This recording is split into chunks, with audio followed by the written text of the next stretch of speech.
তারকেশ্বর বিধানসভার বিজেপি প্রার্থী সন্তু পান তারকেশ্বর বিধানসভার বিজেপির আগামী দিনের প্রতিশ্রুতির ইস্তেহার প্রকাশ করলেন।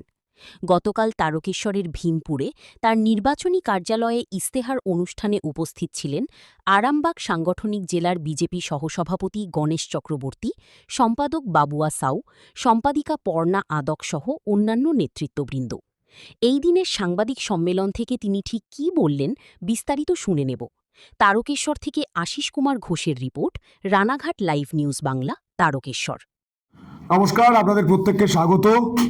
আমরা এই মুহূর্তে প্রকাশ করছি তারকেশ্বর বিধানসভার বিজেপির প্রতিশ্রুতিপত্র, সংকল্পপত্র। আমরা গ্যারেন্টি দিই। মোদিজি বলেছেন যে গোটা রাজ্যের গ্যারেন্টি, এবং সেই গ্যারেন্টি পত্রতে, সংকল্পপত্রতে বলার আগে বা দেওয়ার আগে আপনাদের বলে দিই, মোদিজি 5টি সুরক্ষা পাঠিয়েছেন গোটা রাজ্যে। ছেলে মেয়ের চাকরি, মেয়ের সুরক্ষা, আলু আর ধানের দাম, ভালো হাসপাতাল আর নাগরিক পরিষেবা, মানে পাকা বাড়ি, রাস্তা, পানীয় জল, ভালো আলো। গোটা তারকেশ্বরের মানুষ, বাংলার মানুষ 5 বছরে বলবে বিজেপি একমাত্র ভালো। ঠিক আছে, আমাদের 2টি সংকল্পপত্র তৈরি করা হয়েছে। একটি হয়েছে বিস্তারিত ব্যাখ্যা দিয়ে, আর একটি হয়েছে ছোট আকারে 16টি পয়েন্ট আমরা তুলে ধরেছি। সেই পয়েন্টের পেছনেই রাজ্যের তরফ থেকে যে সংকল্পপত্র করা হয়েছিল সেই পয়েন্টগুলোও কিন্তু রয়েছে 15টা। এবার আপনাদের প্রথম থেকে যেটা বিস্তারিত সংকল্পপত্র, সেখানে আমি বলে দিই যে কি কি আছে।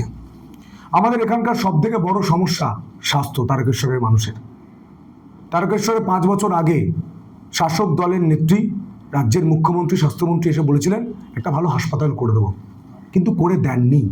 অর্থাৎ প্রতিশ্রুতি দিয়ে প্রতারণা করেছিলেন। এই সংকল্পপত্রে বা এই গ্যারেন্টি পত্রে প্রথমেই সেটা রয়েছে, তারকেশ্বরের গ্রামীণ হাসপাতালকে মাল্টি স্পেশালিটি হাসপাতালে উন্নতি করা হবে। শুধু নামে মাল্টি স্পেশালিটি নয়, নীল সাদা রং শুধু নয়, সেখানে যাতে ব্রেন থেকে শুরু করে, পা থেকে শুরু করে, নিউরো থেকে শুরু করে, সমস্ত কিছু, লিভার থেকে শুরু করে যাতে চিকিৎসা করাতে হয়। আপনি একটা কথা বলুন, তারকেশ্বরের মানুষ ভোট দেবে এখানে লাইনে দাঁড়িয়ে, আর চিকিৎসা করাতে যাবে লাইনে দাঁড়িয়ে আরামবাগে, শ্রীরামপুরে, কলকাতায়। কেন হবে? কেন করবেন? এটা তো অন্যায় হয়েছে, তাদের সঙ্গে প্রতারণা করা হয়েছে।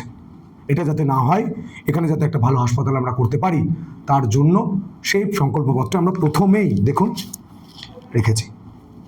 2, একটি মেডিকেল কলেজের প্রয়োজন।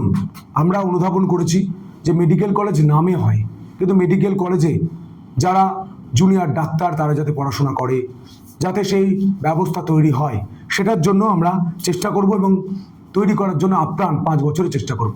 আপনারা জানেন একটা মেডিকেল কলেজ করতে গেলে মিনিমাম 6-7 বছরের কাছাকাছি সময় লাগে, কিন্তু আপনারা 5 বছরে দেখতে পারবেন যে বিজেপির সরকার এবং বিজেপি বিধায়ক হিসাবে আমরা সেই কাজটা করছি।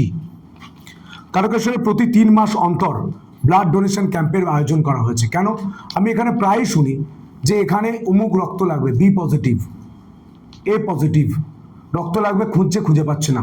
আমি অনেক ফেসবুক পোস্টে দেখেছি বারবার তারকেশ্বরের মানুষ লেখেন যে ইমিডিয়েটলি এই রক্তটা লাগবে, কেউ থাকলে দিয়ে যান।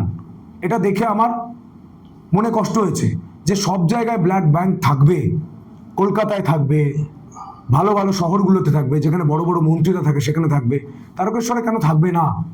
যে পরিষেবা পরিকাঠামো দেওয়ার কথা ছিল সেটা একটা শূন্য করেছে, শূন্য। ব্লাড, যেখানে আপনার যদি কোনো কিছু হয় বা আপনার পরিবারের কিছু হয়, আপনি ব্লাড আনতে যান, পাবেন না। 1, পঞ্চায়েত ভিত্তিক অ্যাম্বুলেন্সের ব্যবস্থা করতে হবে। আমরা দেখেছিলাম কেন্দ্র থেকে টাকা পাঠিয়েছে, দেখেছিলাম বড় বড় বোলেরো গাড়িতে অ্যাম্বুলেন্স করেছিল। সেই বড় বড় বোলেরো গাড়ি কটা তারকেশ্বরে আছে আমার জানা নেই, আপনারা জানলে বলুন। কেন্দ্র থেকে টাকা পাঠিয়েছে, মমতা বন্দ্যোপাধ্যায়ের এত বড় মুখ, রাজ্যের এত বড় লোগো, আর ছোট করে ভারত সরকারের লোগো দেখবেন একদম ঠিক গাড়ির বাঁদিকে ছোট উপরে। এটা কিন্তু কেন্দ্রের টাকা অ্যাম্বুলেন্সের, সেটা এখানে দেয়নি। আমরা বলছি কেন্দ্র, রাজ্য এবং বিধায়ক হিসাবে 3টে জায়গা থেকে আমরা ফান্ড তুলে জোগাড় করে প্রতিটা পঞ্চায়েত ভিত্তিক অ্যাম্বুলেন্স ব্যবস্থা করতে হবে। এবং এর পাশেই আমি বলি, প্রতিটা পঞ্চায়েতের অলিতে গলিতে আমি ডোর টু ডোর ক্যাম্পেইন করতে গিয়ে দেখেছি অনেক রাস্তা আছে যেখানে অ্যাম্বুলেন্স ঢুকতে পারবে না। সেখানে তাহলে কি হবে? সেখানে আমি দেখেছি হয় বাইক নয় টোটো ভরসা। এটা আমাদের মাথায় রাখতে হবে, সেই মতো ব্যবস্থা করে রাখতে হবে। যদি অ্যাম্বুলেন্সের জায়গায় সেই পঞ্চায়েতে একটি অ্যাম্বুলেন্স টোটো রাখতে হয় তাহলে রাখবো মানুষের চাহিদা অনুযায়ী, এবং যদি অ্যাম্বুলেন্স বাইক রাখতে হয় তাহলে রাখতে হবে। এবং আমি এটা ভেবেছি, আমার এটা গ্রাউন্ড জিরোর অভিজ্ঞতা, রাস্তাগুলো আরও চওড়া করা যেত।